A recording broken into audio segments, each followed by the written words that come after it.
आइए दोस्तों सुनते हैं एक नई कहानी।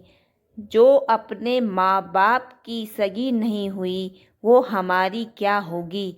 आज घर में काफ़ी चहल पहल थी। छोटी ननद मेघा की शादी 15 दिन बाद ही थी तो सब उनकी तैयारियों में लगे हुए थे। बड़ी ननद बाणी और उनके पति हेमंत घर आए हुए थे। सब लोग पापा जी के कमरे में बैठकर इसी बारे में डिस्कस कर रहे थे, जबकि घर की बहू नित्या सबके लिए चाय नाश्ते की तैयारी कर रही थी। जैसे ही चाय नाश्ता तैयार हुआ वो सबका चाय नाश्ता लेकर उनके कमरे में आ गई, लेकिन उसके कमरे में प्रवेश करते ही सब लोग चुप हो गए। नित्या को ये बात बहुत अजीब लगी, पर फिर भी उसने सबको चाय नाश्ता परोसा और खुद भी अपना चाय नाश्ता लेकर बैठ गई। लेकिन तभी मम्मी जी ने उसके पति समीर को नित्या को बाहर भेजने का इशारा किया, जिसे नित्या ने देख भी लिया, लेकिन अनजान होने का नाटक करती हुई वो चुपचाप बैठी रही। आखिर समीर ने नित्या से कहा, नित्या, हम लोग कुछ ज़रूरी बात कर रहे हैं, प्लीज़ तुम अपने कमरे में जाकर नाश्ता कर लो। नित्या ने प्रश्न भरी नज़रों से समीर की तरफ देखा, जैसे कह रही हो कि मैं भी तो इस घर की सदस्य हूँ, भला मेरे सामने बात क्यों नहीं हो सकती। मुझे भी तो इस घर में क्या चल रहा है वो सब बातें जानने का हक है। शायद उसकी ये बात बाणी ने समझ ली, इसलिए वो नित्या से बोली, भाभी वो क्या है ना कि जब आपके लायक कोई काम होगा तो हम आपको ज़रूर बुलाएंगे। अभी तो आपका कोई काम ही नहीं, तो आप नाश्ता करके अपने काम ख़त्म कर लो ना। वैसे भी आपको पता है शादी के घर में बहुत से काम होते हैं और आप घर की बहू हो तो आपको ही सब कुछ संभालना है। उसकी बात सुनकर नित्या ने मन ही मन सोचा, हाँ, मैं तो घर के काम करने के लिए ही हूँ, बाकी तो मुझे पता ही भी नहीं कि कौन कब चला आ रहा है और कहाँ क्या खर्च हो रहा है, घर में क्या सामान आया और क्या नहीं। बाजार से भी सामान लाकर सीधे अलमारी में रख दिया जाता है, मुझे तो कुछ भी बताया नहीं जाता। पर इतने लोगों के बीच बोलकर अपनी क्या बेइज्जती करे, इसलिए चुपचाप उठकर अपने कमरे में आ गई। काफ़ी देर तक तो उससे कुछ खाते ही नहीं बना, पर भूखे क्यों रहना, आखिर काम तो उसे ही करना था। इसलिए अपना नाश्ता खत्म किया और प्लेट रखने रसोई में जा ही रही थी तो देखा सब लोग तैयार होकर कहीं जा रहे थे। नंदोई जी तो अपनी चाबी उठाकर पापा जी के साथ बाहर निकल लिए, वहीं दोनों नंदे अपना बैग लहराती हुई बाहर आई और भाभी को बाय कहकर निकल गई। सासू माँ प्रतिभा जी भी बाहर आई और नित्या को काम बता दिया, बहू, हम लोग जरूरी काम से बाहर जा रहे हैं, तुम दोपहर का खाना तैयार कर लेना और खाने में कुछ अच्छा बना लेना। बाणी और दामाद जी यहीं खाना खाएंगे।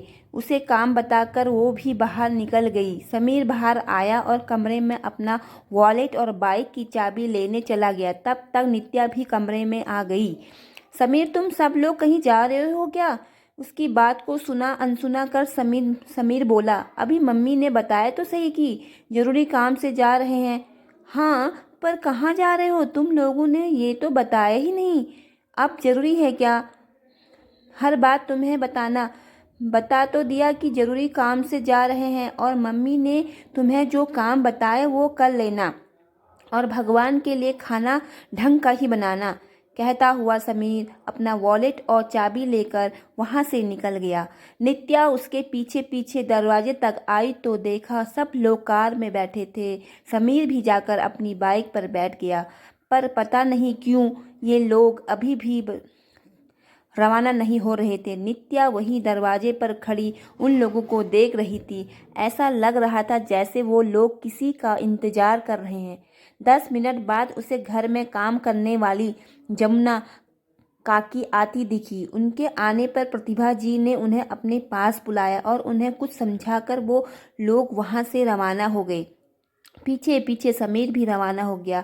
जमुना काकी घर में आ गई तो नित्या ने दरवाज़ा बंद कर दिया और आकर सोफे पर निढाल होकर बैठ गई। जमुना काकी अपने काम में लग गई। सबसे पहले उन्होंने प्रतिभा जी के कमरे की सफाई की और फिर बाहर निकलकर उस कमरे के दरवाजे पर ताला लगा दिया। उन्हें ताला लगाता देखकर नित्या ने पूछा, अरे काकी, ताला क्यों लगा रही हो? उसकी बात सुनकर जमुना काकी ने उसकी तरफ देखा और बोली, मैडम ने कहा है कि उसके कमरे की साफ सफाई करके ताला लगा देना। नित्या ने उसके आगे कुछ नहीं कहा, पर उसे हैरानी तब हुई जब जमुना काकी ने चाबी उसे देने की जगह अपनी कमर में खोज ली और घर के बाकी के कमरों की सफाई करने लगी। नित्या उसे काम करते देखकर बैठी बैठी सोचने लगी, यही इज्जत है उसकी इस घर में। एक नौकरानी पर भी आंख मूंद कर विश्वास था, पर अपनी बहू पर नहीं। माना कि जमुना काकी यहाँ 10 सालों से काम कर रही है, पर वो भी तो इस घर की इकलौती बहू है। आज नहीं तो कल उसे ही तो सब कुछ संभालना है। खैर, नित्या ने देखा कि जैसे जैसे जमुना काकी सफाई करती जा रही थी, वैसे वैसे सब कमरों पर ताला लगाती जा रही थी। उन्होंने सिर्फ नित्या का कमरा, रसोई और हॉल ही छोड़ा था जहां ताला नहीं लगा था। नित्या अभी भी सोफे पर ही बैठी हुई थी कि जमुना काकी अपना काम खत्म कर जाने लगी। तब नित्या ने टोका, काकी आप तो जा रही हो, अब सारे कमरों को ताला लगा दिया तो चाबी भी दे दो, नहीं तो जब वो लोग आएंगे तो दरवाज़ा कैसे खोलेंगे। उसकी बात सुनकर जमुना काकी बोली, माफ़ करना बहुरानी, पर मेम साहब ने मना किया है आपको चाबी देने से। उन्होंने कहा कि ताला लगाकर चाबी पड़ोस वाली सल्ला जी को दे जाना। कहकर जमुना काकी घर से निकल गई, जबकि नित्या सोफे पर बैठी एकटक उन्हें जाती देखती रह गई। इतना बड़ा अपमान उससे बिल्कुल बर्दाश्त नहीं हो रहा था। उसे अब घर में घुटन सी होने लगी थी। आखिर उसकी गलती क्या थी। बैठे बैठे उसे वो दिन याद हो आया जब वो कॉलेज के फर्स्ट ईयर में थी। वो एक ऐसे परिवार से संबंध रखती थी जहाँ लड़कियों की शिक्षा का कोई मोल नहीं था, जहाँ 10वीं तक पढ़ाई कर ली, बस उसके बाद शादी कर दी जाती थी। पर नित्या के माता पिता ने उसे बड़े अरमानों के साथ अपने परिवार वालों से लड़ झगड़ कर कॉलेज पढ़ने भेजा था। वो चाहते थे कि उनकी बेटी अपने पैरों पर खड़ी हो। वो हमेशा उसे आगे बढ़ता हुआ देखना चाहते थे, इसलिए अपने रूढ़िवादी परिवार के खिलाफ जाकर भी उन्होंने उसे पढ़ाया लिखाया और आगे की शिक्षा के लिए शहर भेजा। गांव के माहौल से निकलकर नित्या पहली बार शहर में आई थी। उसे ये स्वतंत्रता, यहाँ का रहन सहन बहुत भा रहा था। वही कॉलेज में समीर से उसकी मुलाकात हुई थी। वो फाइनल ईयर में था। पहले दोस्ती हुई, फिर प्यार। फाइनल एग्जाम आते आते तो दोनों शादी के सपने बुनने लगे थे। समीर का तो वैसे भी आगे पढ़ने का मन नहीं था, उसे तो वैसे भी अपने पापा का बिजनेस संभालना था, इसलिए उसके लिए ग्रेजुएट होना ही बड़ी बात थी। लेकिन इधर नित्या पर समीर के प्यार का ऐसा खुमार चढ़ा था कि उसे ये तक समझ नहीं आ रहा था कि उसके माता पिता पर क्या बीतेगी। उसका एक कदम उसके घर में आने वाली हर लड़की की शिक्षा को रोक देगा। समीर ने उसे सपने भी ऐसे ही दिखाए थे। वो तो अक्सर उससे यही कहता था, आखिर इतना पढ़कर तुम्हें कौन सा नौकरी करना है। अरे तुम तो एक बिजनेस फैमिली में जा रही हो, हमारे यहाँ तो नौकर चाकर काम करते हैं, तुम्हें तो वैसे भी शादी के बाद ऐश ही करना है। नित्या धीरे धीरे उसकी बातों में आने लगी थी। गांव में पली बड़ी लड़की को शहर के ऐशो आराम अपनी ओर खींचने लगे थे। उसे समीर पर अपने से ज़्यादा विश्वास हो चला था, पर वो जानती थी कि उसके माता पिता शादी के लिए तैयार नहीं होंगे। तैयार तो इधर समीर के माता पिता भी नहीं थे। आखिर नित्या उनके स्टैंडर्ड से मैच भी नहीं खाती थी, तो उन्होंने भी समीर को शादी के लिए मना कर दिया। लेकिन समीर तो नित्या के साथ शादी की जिद पर अड़ा हुआ था। उधर पता नहीं गांव में कैसे नित्या के माता पिता को पता चल गया और वो उसे यहाँ से वापस गांव ले गए। पर कहते हैं ना, प्यार की खुमारी सब कुछ करवा देता है। एक रात नित्या सबको नींद में सोता हुआ छोड़कर गांव से भाग आई, पर गांव से आने के लिए उसके पास पैसे नहीं थे, तो आते समय अपनी माँ की अलमारी में से सोने के गहने और पैसे चुरा लाई। समीर तो उससे शादी करने के लिए वैसे भी तैयार था, तो दोनों ने मंदिर में जाकर शादी कर ली। पर समीर के माता पिता ने तो शुरू में उन्हें अपनाने से इनकार कर दिया, तो उन सोने के गहनों को बेचकर उन्होंने अपने रहने खाने पीने की व्यवस्था की। जब तक प्यार का खुमार था और जेब में पैसे थे तब तक समीर भी उसकी हाँ में हाँ मिलाता था। लेकिन धीरे धीरे जब प्यार का खुमार उतरा और जेब में पैसे कम हो गए तो दोनों का आटे दाल के भाव पता चल गए। दोनों में तू मैं होने लगी। लेकिन दोनों की समस्या ज़्यादा दिन नहीं रही, क्योंकि समीर अपने माता पिता का अकेला बेटा था। बाकी तो दोनों बेटियां थीं। बुढ़ापे में बेटा ही सब कुछ संभालेगा, ये सोचकर कुछ दिनों बाद वो खुद समीर को लेने आ गए और मजबूरन उन्हें नित्या को भी अपनाना पड़ा। अब तो नित्या को भी लग रहा था कि सचमुच जिंदगी ऐसो आराम से कटेगी। पर असल जिंदगी की शुरुआत अब हुई थी। ससुराल में रहना भी कोई मामूली बात नहीं है। नित्या का सब सामना अब ससुराल वालों से हो रहा था। कहाँ तो घर में नौकर चाकर काम करते थे, अब ले देकर के एक जमुना काकी रह गई, जो भी घर की साफ सफाई के लिए आती थी। बाकी रसोई का सारा काम नित्या के हिस्से में डाल दिया गया। अब तो समीर भी पूरी तरह से अपने माता पिता के कहे में रहता था। नित्या के हिस्से सिर्फ जिम्मेदारी आई थी, उसे कोई अधिकार नहीं दिया गया था। आज उसे पछतावा होता था कि क्यों उसने अपने ही पैरों पर कुल्हाड़ी मार ली। अपने माता पिता का दिल दुखाकर वो यहाँ कहाँ खुश है। खैर, जब उसकी तंद्रा टूटी तो उठकर रसोई में गई और खाने की तैयारी कर दी। इन्हीं सब में दोपहर के 3 बज गए। तब तक सब लोग घर आ गए। समीर पड़ोस वाली सरला जी के यहाँ से चाबियां ले आया। हमेशा की तरह सामान सीधे प्रतिभा जी के कमरे में गया। अभी सब लोग सामान के साथ प्रतिभा जी के कमरे में ही थे कि नित्या उन लोगों को खाने के लिए बुलाने आई। उस समय मेघा अपने सोने के गहने पहनकर दिखा रही थी, जिसकी शॉपिंग शायद आज ही की गई थी।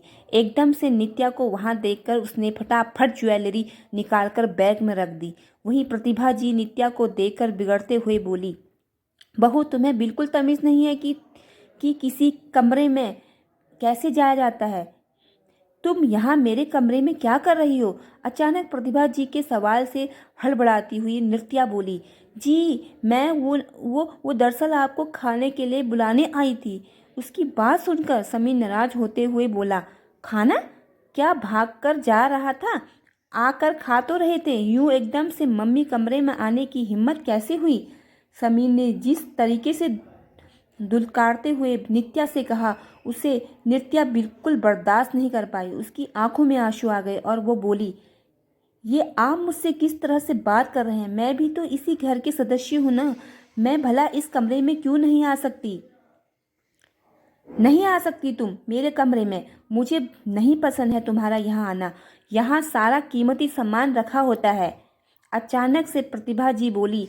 उसकी बात सुनकर नित्या को ऐसा लगा जैसे कोई उस पर चोरी का इल्जाम लगा रहा हो। उसने भी प्रतिभा जी के सामने आते हुए कहा, आपको मुझसे ज़्यादा जमुना काकी पर विश्वास है, जबकि मैं आपके घर की बहू हूँ। मैं घर में मौजूद थी, फिर भी आपने जमुना काकी से कमरों में ताला लगवाया और चाबी सरला आंटी के घर पर दे दी। आपको मुझ पर रत्ती भर भी भरोसा नहीं है? हाँ, नहीं है। मुझे तुम पर भरोसा, भला तुझ पे भरोसा क्यों करे? अरे, जो अपने माँ बाप की सगी नहीं हुई वो हमारी क्या सगी होगी? तू तो तेरे ही माँ के गहने चुरा कर ले आई थी, फिर तेरा क्या भरोसा हो कि तू हमारे गहने नहीं चुराएगी? प्रतिभा जी ने आज दिल की भड़ास मुंह पे निकाल ही दी। सुनकर नित्या बिल्कुल हैरान रह गई। उसे ऐसा लगा जैसे किसी ने आईने के सामने खड़ा कर उसे नंगा कर दिया हो। अपने इस प्रतिबिंब को तो वो देख भी नहीं पा रही थी और ना ही कुछ कह पा रही थी। इसलिए अपने आंसू लेकर कमरे के बाहर निकल आई और अपने कमरे में जाकर बैठ गई। आज सचमुच उसके माता पिता का चेहरा उसे याद आ रहा था। उनके विश्वास को तोड़कर आज जो कुछ उसे मिल रहा था, शायद वो उसी के लायक थी। आखिर रात ही हो गई। सब ने अपना खाना बनाकर खा पी लिया, लेकिन नित्या को किसी ने कहा भी नहीं। आज उसे पता चल रहा था कि उसकी वैल्यू क्या है। शिक्षा उसके पास थी, नहीं, फर्स्ट ईयर के एग्ज़ाम दिए ही नहीं थे, पर फिर भी अपने स्वाभिमान को मारकर जीना नहीं चाहती थी, इसलिए उसने अपनी शिक्षा को पूरी करने की ठानी। जानती थी कि घर में कोई भी पैसा नहीं देगा, इसलिए उसने दूसरे दिन एक छोटे स्कूल में नौकरी के लिए अप्लाई किया। भला एक 12वीं पास लड़की को क्या नौकरी मिले, पर फिर भी डेमो के बाद प्री प्राइमरी टीचर की जॉब उसे दे दी गई। सैलरी सिर्फ 5,000 रुपये। पहले तो घर में कोई इस बात के लिए तैयार नहीं था, लेकिन 6-7 घंटे के लिए कम से कम नित्या से छुटकारा मिलेगा, ये सोचकर ही प्रतिभा जी ने हाँ कह दी।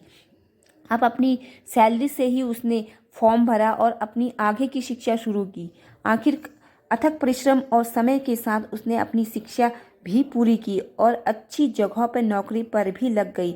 इसी बीच को एक बेटी की माँ भी बनी। धीरे धीरे घर वालों ने भी उसे स्वीकार कर लिया, लेकिन आज भी मन का एक कोना खाली था। कई बार कोशिश भी की माता पिता से बात करने की, लेकिन पिता ने ये कहकर दुत्कार दिया कि तेरा साया भी मैं अपने घर पर नहीं पड़ने दूंगा। इसलिए इस दुत्कार को अपनी जिंदगी का हिस्सा मानकर वो अपनी जिंदगी जीती रही।